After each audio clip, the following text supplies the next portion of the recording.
장영실, 그의 이름은 우리 역사에서 과학의 상징이 되었습니다. 하지만 그가 처음부터 조선의 과학자로 불린 것은 아니었습니다. 그의 출발은 낮고 어두웠으며 아무도 주목하지 않았습니다. 그는 1390년대 후반 조선 개국 직전의 전라도 나주에서 태어났습니다. 정확한 생물년은 전해지지 않지만 당시의 기록은 그가 노비 신분이었음을 분명히 남기고 있습니다.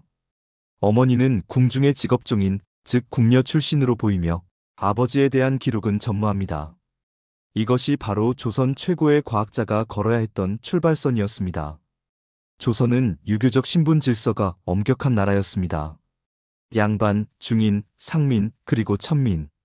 그 중에서도 노비는 말 그대로 사람이 아닌 물건으로 분류되던 존재였습니다. 하지만 장영실은 그런 세상에서도 묵묵히 자신의 재능을 키워갔습니다. 특히 그는 기계와 도구의 남다른 감각을 가지고 있었습니다. 목수들의 움직임을 관찰하고 천문기구의 구조를 유추하고 스스로 실험과 모형 제작을 반복했던 그는 점차 입소문을 타게 됩니다. 이때 조선을 개국한 지 얼마 되지 않은 조선 왕조의 제4대 왕 세종이 그를 주목합니다. 세종은 유교적 이념을 국가 이념으로 삼으면서도 실용적 기술과 과학의 중요성을 누구보다 잘 알고 있었습니다. 그는 말합니다. 농사가 나라의 근본인데 백성이 천문을 모르면 어떻게 하겠는가. 그래서 세종은 기술자들을 아낌없이 지원합니다. 그리고 이때 노비 출신의 천재 기술자 장영실이 그의 눈에 띄게 된 것입니다. 세종은 과감히 결단합니다. 장영실을 관노에서 해방시키고 관직에 임명합니다.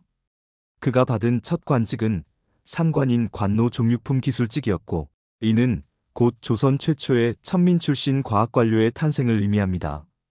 이 결정은 단순한 파격이 아니었습니다. 신분을 뛰어넘은 재능의 발탁, 조선 과학사의 시작이었습니다. 장영실은 곧 조선의 하늘과 시간을 바꾸어 놓기 시작합니다. 그가 만든 혼천이는 천체의 움직임을 정밀하게 관측할 수 있는 도구였습니다. 그의 대표작 중 하나인 간이는 당시 동양에서는 찾아볼 수 없었던 정교한 천문 관측 기구로 하늘의 자전축까지 고려한 설계였습니다. 그리고 1434년 장영실은 세종의 명을 받아 조선 최초의 자동 물시계 자격루를 완성합니다. 이는 단순한 시계가 아닙니다. 정해진 시간에 종을 울리고 북을 치며 궁궐 전체에 시간의 질서를 알리는 장치였습니다. 그는 또한 세계 최초의 강우량 측정기기인 치구기를 발명했습니다. 이는 단순히 비의 양을 측정하는 것을 넘어서 전국적으로 농사의 균형을 잡고 정확한 조세부과 기준을 마련하는 도구였습니다. 즉, 과학은 백성을 위한 도구라는 세종과 장영실의 철학이 담긴 결과물입니다. 그의 업적은 실로 놀랍습니다.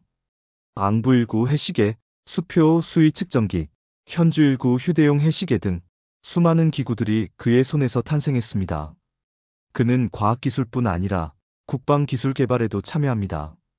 화포, 화차, 군용 장비 개발에 있어 장영실은 실험이라는 개념을 도입하여 전투기술의 정밀성과 효율을 끌어올렸습니다. 그러나 그 빛나는 여정에도 그늘은 찾아옵니다. 1442년 세종의 가마가 부서지는 사고가 발생합니다. 이 가마는 장영실이 직접 제작했던 것이었습니다. 세종은 크게 분노했고 장영실은 문책을 받고 모든 관직에서 물러나게 됩니다. 그리고 그 이후 역사의 기록에서 그는 아무 흔적도 남기지 않은 채 조용히 사라집니다. 그의 죽음, 그의 마지막 순간조차 우리는 알지 못합니다. 그저 세종의 아낌없는 신뢰를 받았던 한 천재가 어느 날 조용히 사라졌다는 기록만이 있을 뿐입니다. 하지만 세종은 결코 그를 잊지 않았을 것입니다. 과학기술을 나라의 근본으로 여긴 세종에게 장영실은 단순한 기술자가 아닌 동반자이자 사상적 동지였을 테니까요. 그가 이룬 업적은 지금의 대한민국을 넘어 세계 과학사의 한 페이지로 남았습니다. 장영실이 우리에게 주는 교훈은 명확합니다. 신분보다 능력이 중요하다. 과학은 사람을 위한 것이다. 기회는 신념 있는 사람에게 열린다. 어쩌면 지금 이 순간에도 장영실처럼 낮은 곳에서 시작한 누군가가 또 다른 미래를 준비하고 있을지 모릅니다. 그가 걸었던 길은 쉬운 길이 아니었습니다. 하지만 그 길 끝에는 하늘을 관측한 그 눈빛만큼이나 맑고 높은 꿈이 있었습니다. 그것이 바로 장영실이 우리에게 남긴 진짜 유산입니다.